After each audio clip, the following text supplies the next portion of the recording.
The battle with the Colossal Rod Titan explodes off the screen in an amazing episode of Attack on Titan, which features some of my favorite imagery from the entire series. It's got high-octane action, it's got blood, it's got guts, it's got everything. And the following episode finally dives into the final moments of Kenny the Ripper.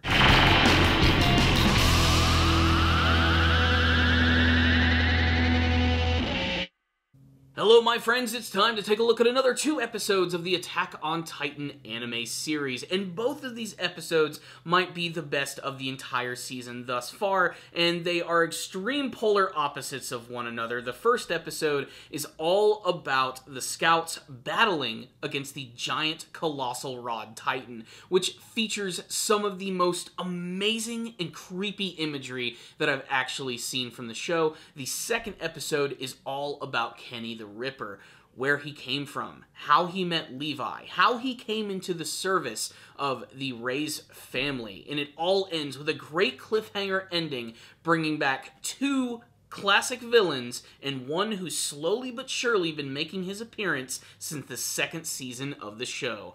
So let's just go ahead and jump right in. The first episode that we're taking a look at is the battle against the Colossal Rod Titan. The battle against the Colossal Rod Titan, I think, is going to be one of the fan-favorite episodes of this season, and it's easy to see why, as it's got some of the best action of the entire freaking series. The overall plan to take down the Titan is insane as well, as they're actually going to be utilizing the people in the walls as bait to draw it very close to the walls, and finally when it starts to crawl up and it reveals its face, that's when Eren is going to transform into his Titan form and stuff its throat full of dynamite. And that's going to cause it to explode all over the place, causing all of the other scouts to fly around the city like frickin' Spider-Man and cutting this thing up. What's really great about this entire sequence for me really is how it actually all ends, because it's Historia who actually ends up getting the killing blow. The reason that this is so effective is how they build it up in the episode, where you see her having this intense conversation with Commander Erwin, where she desperately wants to go into battle, but we don't quite know why.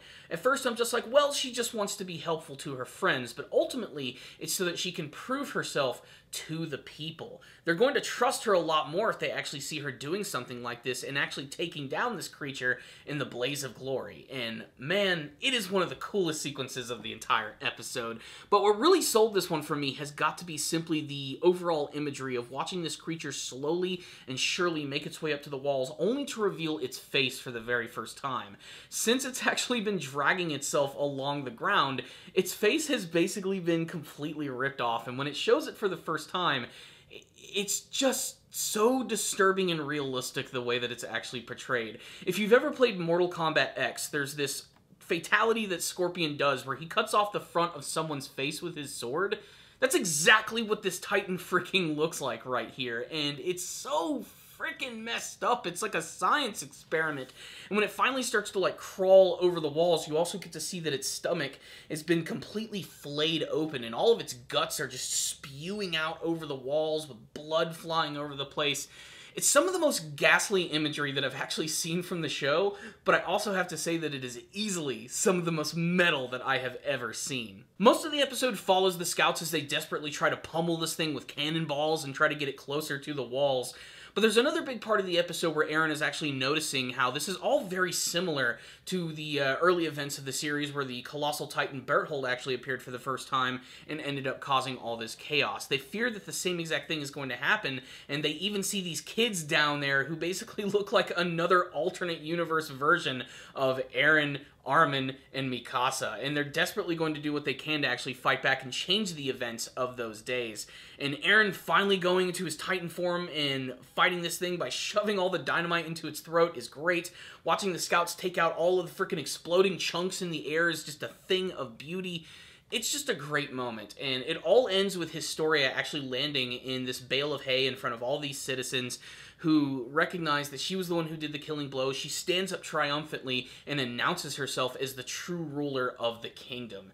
It is just such an amazing moment, but the episode actually manages to end with some teasing about the backstory of Kenny the Ripper. Kenny has been damaged pretty heavily since he actually decided to leave that cave. A large chunk of his face has completely burned him, making him look like Two-Face from Batman, and he's got this huge wound in his side, and it's really only a matter of time before he is dead. The next episode completely delves into his entire backstory, which I honestly thought was pretty fascinating.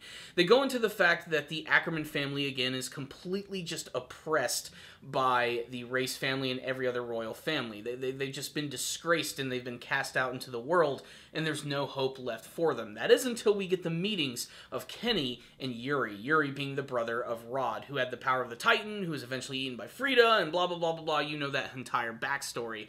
But this was the moment where he finally decided to start exclusively working for that family, hoping that maybe eventually they could change something in the future, and maybe he himself would be able to obtain the actual godlike power of a Titan.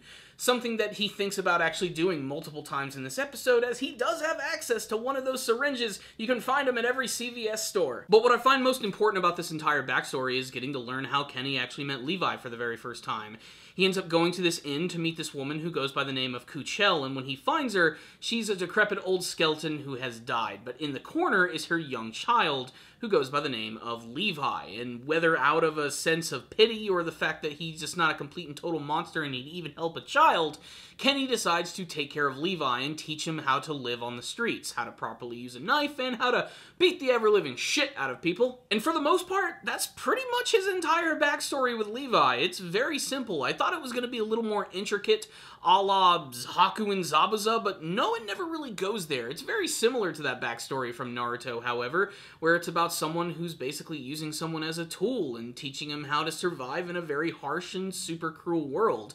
When he actually realizes that Levi's good enough to take care of himself, he straight up just abandons him in that moment, leaving him in the underground city. However, most of this episode highlights Kenny and his relationship with the Reiss family and how he sort of worked with them in secret and was privy to all of this incredible information. It's fascinating to know that Kenny possibly did this only because his life was actually spared in this tense confrontation that he actually had with Yuri in the past, where he was almost crushed by his Titan form, but managed to talk his way out of it with a lot of scatological humor. The episode ends in a pretty surprising way. I actually thought that Levi was going to end up finishing off Kenny, but one of the most interesting aspects here is that Kenny actually has one of these like vials of Titan goo that he could just inject into his body and transform into a monster, which ultimately, like he said, would prolong his life, but only for so long, and if he does it wrong, he could end up transforming into a giant shambling blob of ridiculousness just like Rod.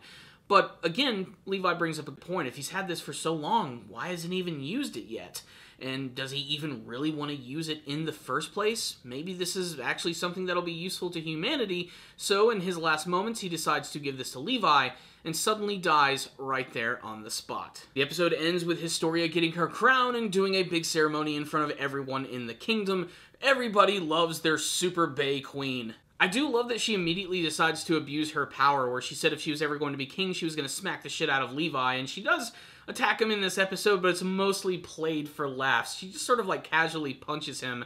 What I think I love about this scene the most is how everybody's just so excited to finally see Levi get some comeuppance, and when it actually happens, it's not as satisfying, I think, as they were hoping for, but just look at Mikasa's smirk here. That alone is worth the price of admission. And thus the episode ends happily ever after. No, actually it doesn't. We get a bonus scene at the very end of the episode where it looks like both Berthold and Reiner have been battling against the Beast Titan. It looks like he's actually going to be taking control of these guys, and we get to see his human form once again, a guy with a beard and glasses, and it looks like they're going to be going after the Coordinate Titan. The episode ends right there, and man, these episodes were just tops. I loved both of these episodes just for completely different reasons. I will have to say that the second episode, all about Kenny the Ripper, is one that I want to watch again, if only to get some of the bigger details about his backstory and his relationship with the Reiss family. I thought that alone was pretty great, but watching these episodes back to back, it's just hard not to ignore that first episode, which was just such a showcase and a stunner of an episode, just filled with so much amazing imagery. That giant, disgusting Titan with its cut-off face, man, that thing is going to haunt my dreams forever, and Historia was especially awesome in both of these episodes. I truly loved that.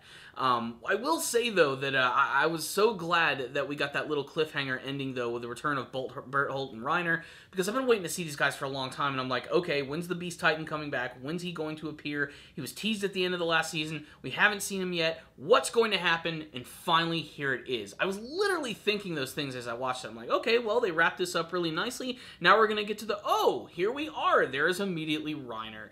That scene was pretty freaking awesome, but really just that battle against that giant titan I thought was going to be pretty boring and derivative of some of the things that we've actually seen from the show, but the overall look of everything, and Eren utilizing his titan abilities and the giant plan to blow it up and send its chunks flying through the city, I couldn't call that one. It was just inventive and really crazy and looked great. Kenny's entire backstory is incredibly tragic and super hard-hitting. The getting to learn how he met Levi and everything was really important, and his final death, while at first I thought was very anticlimactic when they started to tease it in the previous episode, really sold it in the next episode of the series, delving more into the backstory and the corrupt government of this world, and how now, hopefully, things are going to get just a little bit better, but a brand new conflict is looking like it is on the horizon, and the Attack on Titan anime series will continue. And these episodes, man, they're both perfect in my opinion.